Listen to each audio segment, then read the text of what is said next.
नमस्कार, मी सुप्रियाताई लाईक्स राधामोहन चॅनलमधून तुम्हा सर्वांचं स्वागत करते.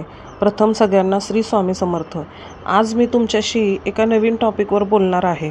तर चला आपण व्हिडिओला सुरुवात करूयात. आज मी तुम्हाला ज्या विषयावर बोलणार आहे तर ते पण स्वामींविषयी खूप महत्त्वाची माहिती आहे आणि ती सगळ्यांनी ऐकली पाहिजे किंवा सगळ्यांना माहिती असावी असं मला वाटतं. आज स्वामींची जी माहिती मी सांगणार आहे तर आपले स्वामी कर्दळी वनात स्वामी कसे प्रकटले त्याविषयी मी तुम्हाला थोडक्यात सांगणार आहे. तर चला आपण सुरुवात करूया. श्री स्वामी समर्थ. अवतारही उदंड होती, सेवेची मागुती विलया जाती, तैसी नव्हे दत्तात्रयामूर्ती, नाश कल्पांती असेना.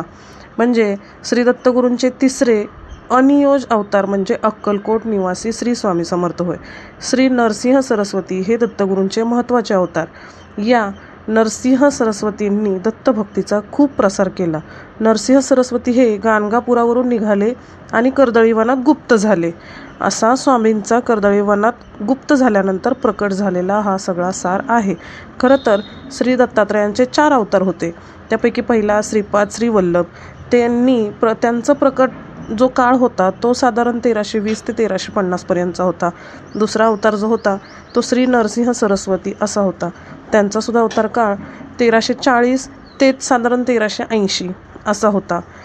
त्याच्यानंतर चौथा अवतार जो होता तो श्री माणिक प्रभू असा होता. ते साधारण 1739 ते 1787 असा होता. आणि आपले स्वामी समर्थांचा हा जो काळ होता तो 1837च्या सुमारास होता. स्वामी एक जागृत दत्तावतार होते.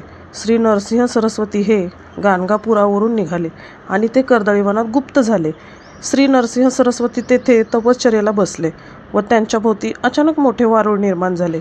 या वारुळावर एका भिल्लाने म्हणजे लाकूड तोड्याने कुऱ्हाडीचे घाव घातले. त्या कुऱ्हाडीच्या घावामुळे मारताक्षणी त्या वारुळावरून भळाभळा रक्त येऊ लागले. याच वारुळावरून स्वामी समर्थ कर्दळीवनात प्रकटले. म्हणजे नरसिंह सरस्वती हे कर्दळीवनात 300 वर्ष समाधी अवस्थेत होते. त्यांच्या भोवताली वारुळ हे मुंग्यांचे वारुळ होते. वारुळातून रक्त आले व या वारुळातून एक दैवी योगी पुरुष आला. ते नरसिंह सरस्वती नव्हते तर ते तेजस्वी पुरुष स्वामी समर्थ होते. हेच ते जागृत दत्तावतार अक्कलकोटचे स्वामी समर्थ. स्वामी समर्थ हे अयोनिज दत्तगुरूंचे तिसरे अवतार आहेत. स्वामी समर्थांचा अवतार हा दत्तगुरूंचा अलीकडचा अवतार मानला आहे. स्वामी चैत्र शुद्ध द्वितीयेला प्रकटले. कर्दळीवनात काही काळ राहिल्यानंतर स्वामी मंगळवेढ्यास 12 वर्ष होते. त्यानंतर स्वामी समर्थ अनेक ठिकाणी संचार करत धर्मोपदेश करत फिरले. ज्या ज्या ठिकाणी स्वामी गेले तेथे त्यांनी अलोट शिष्य भक्त अनुयायांचा समूह निर्माण केला.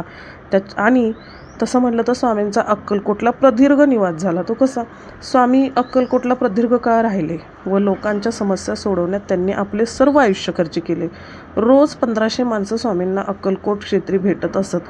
स्वामींनी दत्तभक्तीचा प्रसार खूप केला. त्यामुळे दत्त संप्रदायात बरीच मोठी वाढ झाली. खूप वर्ष अक्कलकोटला राहिल्यामुळे अक्कलकोट स्वामी असे त्यांना नाव पडले. स्वामींचे चमत्कारिक वर्णन म्हणजे स्वामी दिसायला रेखीव होते. भस्म खूप लावायचे. स्वामींचा स्वभाव उर्मट उद्धट रागीट होता. लोक स्वामींना खूप घाबरत. स्वामी पिशाच्यासारखे वागत असून परंतु भक्तीसाठी त्यांनी अगाध लीला केल्या. भक्तांचा समाजाचा उद्धार केला. स्वामींनी आपले अवतार कार्य संपवले. चैत्रवद्य त्रयोदशी शके 1800 मंगळवार दिनांक 30 एप्रिल 1878 रोजी श्री क्षेत्र अक्कलकोट येथे वटवृक्ष मठात स्वामींनी समाधी घेतली. स्वामींनी जरी अवतार कार्य संपवले असले तरी त्यांची शिकवण, तेजस्वी चरित्र आणि उपदेश दत्तभक्तीत दत्त संप्रदायात अजरामर आहे.